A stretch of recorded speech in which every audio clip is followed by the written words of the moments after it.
Welcome to episode 129 of Angela Watson's Truth for Teachers.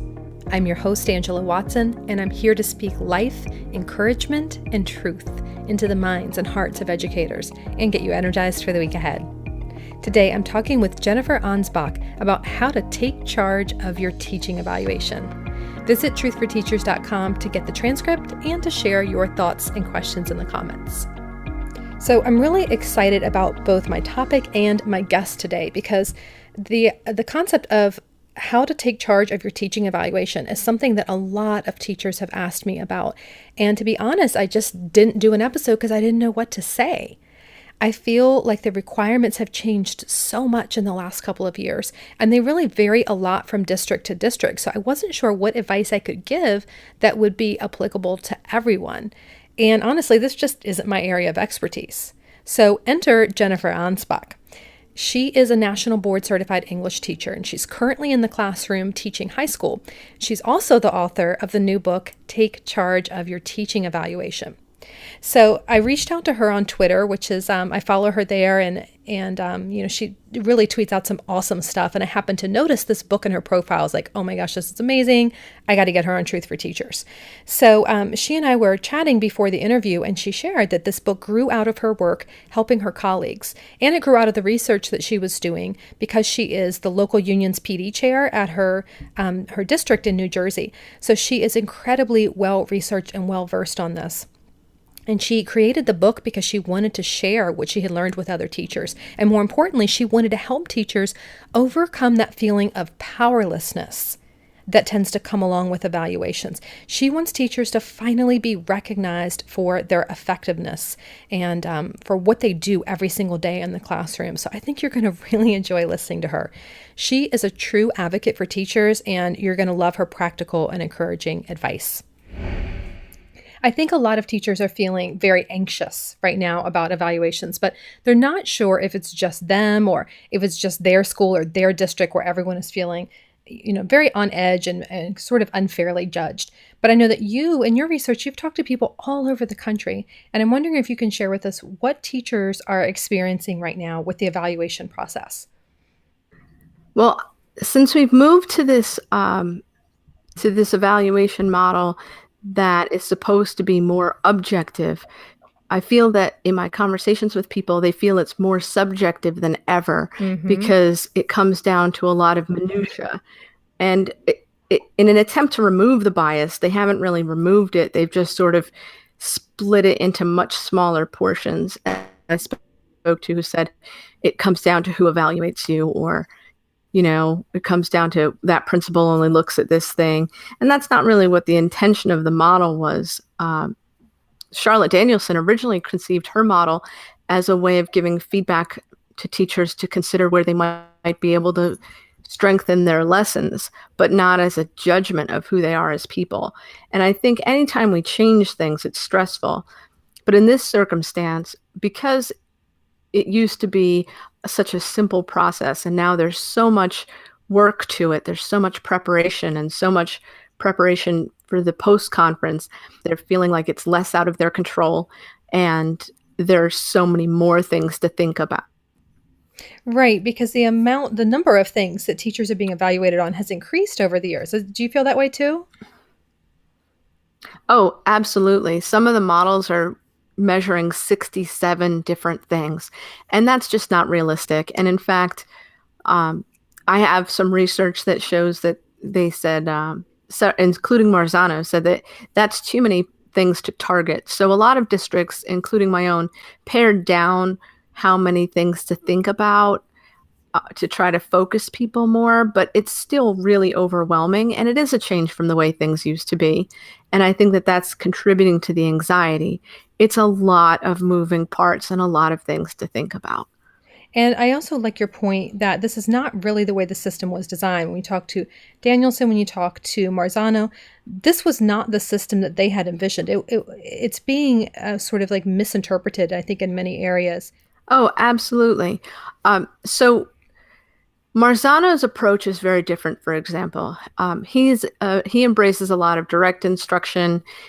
His work is very similar to Hattie's in that it uses a lot of meta-analysis, whereas Danielson was using a constructivist model of education, and it was a constructivist philosophy.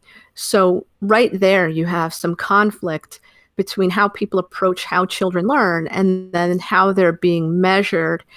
And because it's now districts have to choose one size fits all, we have a lot of places where there's a conflict between the way the educator perceives student learning and the way they're being measured, for example, when in reality, Danielson especially was just looking for a way to give people feedback of areas to consider for improvement.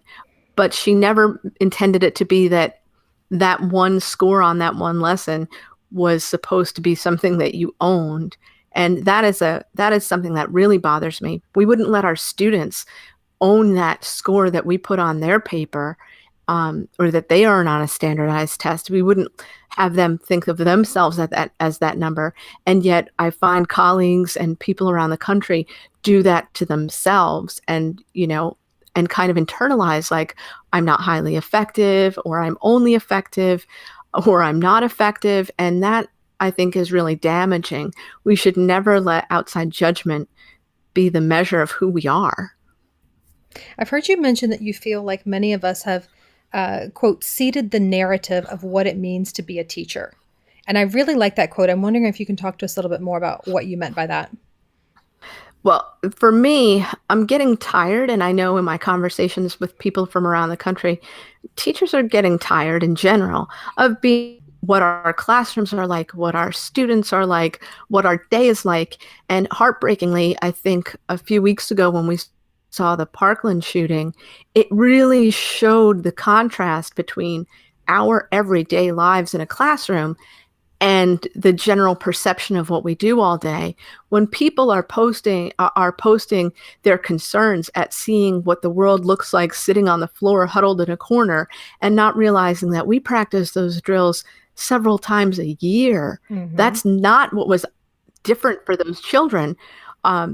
I think that we need to stop letting other people determine what education is, determine what our lives are like, what our classes are like, what our students are like. We need to take that over, both on the larger stage, about policy, in conversations about what education could be, on national platforms.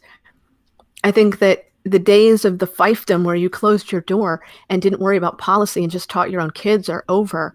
Policy has come more and more intrusively into our classrooms, and we really need to start pushing back on that. As educators, we owe it to our students and to ourselves to start talking about what our profession is, what our students can do. And that comes down to when someone comes into our classroom, that administrator is a visitor in a community that we create and live in day to day. So they don't necessarily get to tell us what just happened. We're allowed to frame that narrative and talk about what's been happening before that happened, and then what that might lead to later in terms of goals or expectations or consequences. We can talk about those things, and we don't have to sit back and wait for someone else to tell us what that is. The story of our classroom is the story of our classroom, and it's not someone else's story to tell.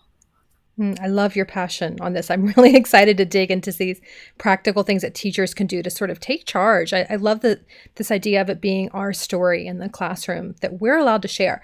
So, all right, so let's start here. Let's start with what a healthy teacher evaluation looks like, and then let's talk about how to get there, how to get that process in place in our schools. So what would a teacher evaluation look like in a healthy situation? In a healthy situation, a teacher is a conversation among colleagues. It is not a top-down model. It is not someone coming in and passing judgment or dictating what is going on. It's a conversation. It's a coaching of what's happening.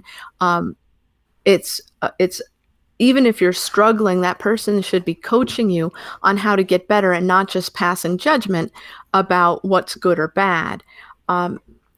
In the best scenarios, when it's healthy, the teacher has an equal voice in what's happening in their classroom. The teacher is able to say, this is what you're looking at. This is what my goals were, and that's not being dictated to them.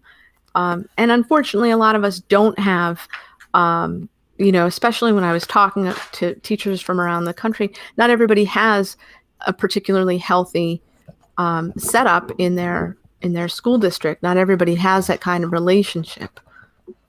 So what you're saying is that it's more than just that one time that the principal comes in. It's more of an ongoing thing, and the teacher is giving equal input. So it's not just the principal coming in and making this judgment based on this, 20-minute observation, but a conversation back and forth between the two. Absolutely. And for example, I encourage people to email their administrator and say, this is going on in my classroom, or I went to this workshop, or I did I got the certificate. A lot of times, administrators are very busy. They've got a lot on their plate and they can't possibly memorize all of that. Mm-hmm. And a lot of times we forget to share those things. And it's so important that we take that responsibility as professionals and that we say, this is what I'm working on. This is what I'm doing. That's really vital. And I think that's something that that a lot of teachers are afraid to do. They're hesitant to put themselves out there and claim their professionalism, but it's really an important part of the process, is not sitting back and hoping someone notices, but advocating for ourselves and saying, this is who I am, this is what I'm doing. So the name of your new book is Take Charge of Your Teaching Evaluation, and I want to spend the rest of our time together delving into exactly what that looks like. So what are some practical steps that a teacher can take in order to take charge of his or her evaluation? I would say the first thing that teachers need to do is to unpack the rubric and really look at what you're being evaluated on, especially because, as I had mentioned earlier, there's sometimes a disconnect between the way the teacher sees student learning and the way the model perceives student learning.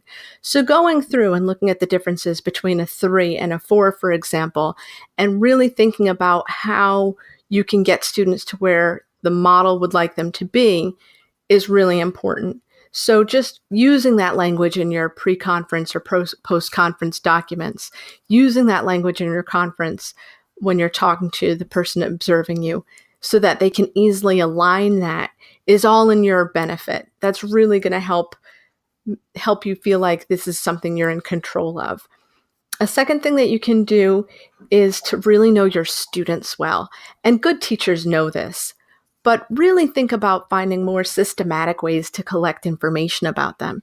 So for example, I send home a questionnaire to parents asking them for more information about their child, their goals, and I teach high school. So sometimes it's really interesting to see the gaps between what the student thinks their life is and what the parent thinks their life is, what the student sees as their strengths versus what the parent sees as their strengths. But it gives me really good information that maybe a child wouldn't be forthcoming with. And I always end with, what else do you want me to know about your child? And I get really powerful information just from asking that question. It's amazing how sometimes people think that we don't care or we don't want to know or it's not relevant, when the fact is we just didn't ask the question. And if we just ask the question, we're going to get so much more information. So finding a really systematic way to collect that information about students, whether you're taking inventories on their skills and their past experiences or their interests, and then using that information to help tailor lessons to them and pull them into things that might be a challenge, that's really important also. And I would think maybe the last thing you could do is probably to spend time really being reflective and thinking about, so what's my next goal for my students, and how do I know that's my goal? How do I know what they know? And really being reflective in that. How am I gathering information?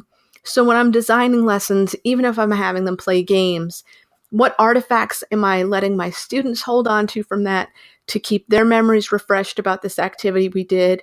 How am I helping them memorialize their learning in that way? And then what am I gathering for myself to help measure their learning? So I think that those are 3 things that teachers could do right away that would make a really big difference in the instruction. Because in all of the models, if you keep students first, and every chapter of my book closes with how to really keep the focus on students and why all the things that we're doing is helping student learning. And if you keep your focus on student learning and student growth, you're going to be fine. What should a teacher do if she or he gets an evaluation that they feel is unfair? Well, unfortunately, that happens more than we think. And if you belong to an association or you have a union local, I would go to them because they're going to have people who are trained in how to respond to that and can coach you. If you don't have that situation, I would definitely go to a trusted mentor and talk it through.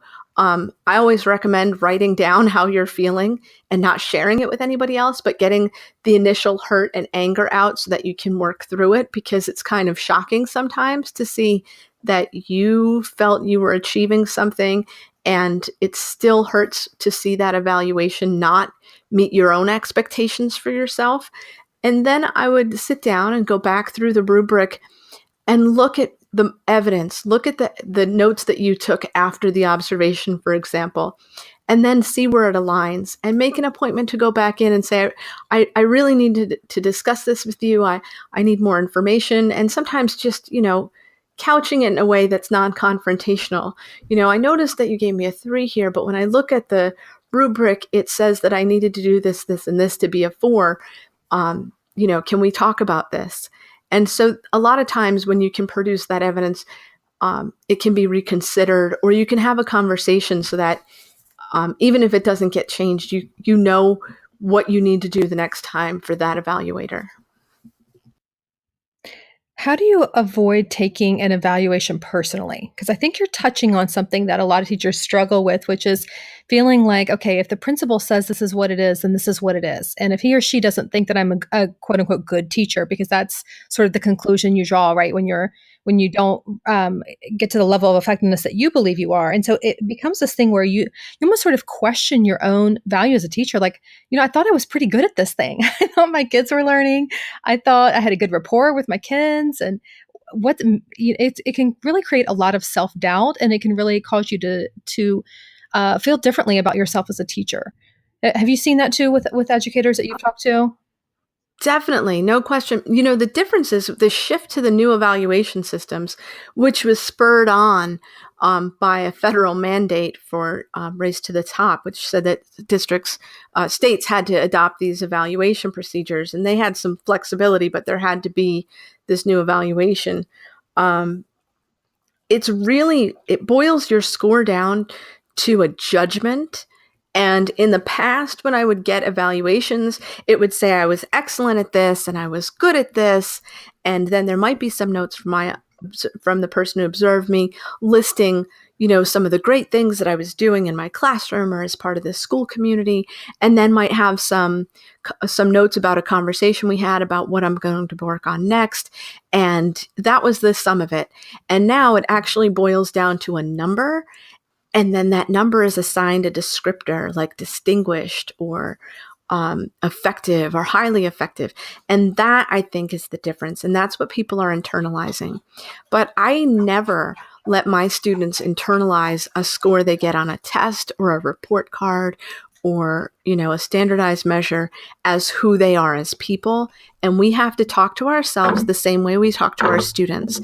If you wouldn't allow your student to talk to themselves that way, then don't do it to yourself. You need to really model that for your students, even if I'm not saying share with them your evaluation, but you definitely need to be modeling for yourself. Just this is how you work through when something isn't what you want it to be. And that's why it seems so personal. But when you look at the rubric and you see that in their attempts to become really, really objective, they've really just made it super difficult to distinguish. And if you don't see, I had this conversation with an administrator recently. So if you don't see signs of misbehavior, is that a 3 or a 4? Those kinds of things become really, really hard to distinguish. Just like if there is misbehavior, it could still be a 4 depending on how it's addressed. No one's expecting children to be perfect. No one's expecting teachers to be perfect. And we all know that teachers make a squillion decisions, large and small, in a single class period. There's just so much to think about. Do I address the kicking under the desk? Do I not address it? Do I stand over here? Do I ask this child? Do I just use proximity? It's really complicated. And so cutting ourselves a break and understanding that we're now being forced to be measured in a system that we weren't raised in. And it seems like it could be really hostile territory. And sometimes it is hostile, based on some of the conversations I've had with people, based on how that person is interpreting the model, how the supervisor or the evaluator is interpreting the model. It becomes really a source of stress when it doesn't need to be.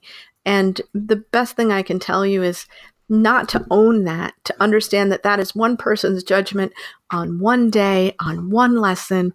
And if you measure out how many minutes you spend in a classroom per year, and you look at how many minutes they were in there interacting with you, watching you with your children, it is such a small, small measure of what you are and who you are and what you do. That's right. And we have to resist those labels. I love that comparison to, talking to ourselves the same way that we would talk to our students, or we would want our students to talk to themselves. And I think a lot of times we're our own harshest critics. If we had a friend who got a bad evaluation, we would speak kindly to them and encourage them and lift them up. But when it's ourselves, we tend to get down on ourselves and, think of all the ways that that is true, and think about all the times that we did fall short and we didn't measure up. And I just think that's such a good perspective to remember that this is one person's evaluation, one person's, really, it's a subjective opinion in a lot of ways, based on this one moment, and that we can't extrapolate that into our self-image and allow that to determine how we feel about ourselves.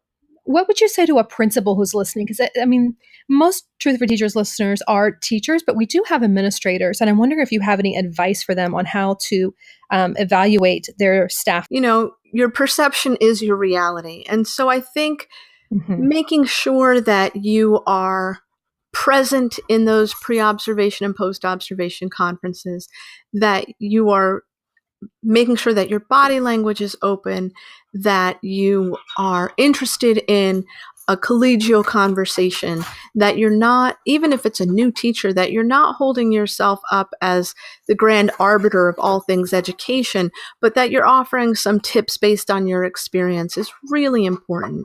Making sure that people understand that there's a dialogue there, making sure that people understand that you're there to support them and to coach them is so important. What do you think is the most important thing that every teacher should understand about evaluations? I think the most important thing for every teacher to understand is that this is just one piece of who you are. It is not the sum total of who you are. And if you use the tools the right way, it can really become a place for you to grow regardless of someone else's input. It can really be an opportunity to become more reflective and really think about what you're doing and how you can improve student learning in your classroom. You can follow Jennifer on Twitter at Jen Ansbach. That's ANSBACH, Jen Ansbach on Twitter. And you can get a copy of her book, Take Charge of Your Teaching Evaluation. It's available on Amazon as well as through the publisher's website, Heinemann.com. So I hope this is helpful to you. I hope you feel encouraged to go out there and share the awesome work that you're doing in your classroom and to advocate for yourself. Make the teaching evaluation process this two-way conversation. Have a fantastic week. You can do this. And remember, it's not going to be easy. It's going to be worth it.